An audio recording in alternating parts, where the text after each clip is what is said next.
Assalamualaikum warahmatullahi wabarakatuh. Perkenalkan, kami dari Balai Kambang Symphony Choir yang pada kesempatan hari ini diberi kepercayaan untuk menjadi tim paduan suara dalam rangka pembukaan MKK Nasional di Balai Kambang 2017.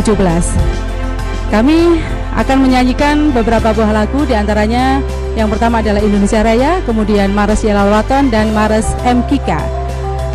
Kami latihan sudah lama untuk persiapan ini.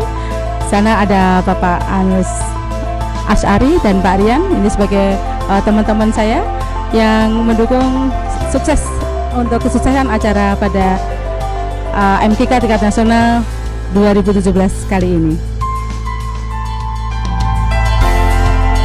Kami dari kelompok paduan suara Balai Kambang Symphony Choir mengucapkan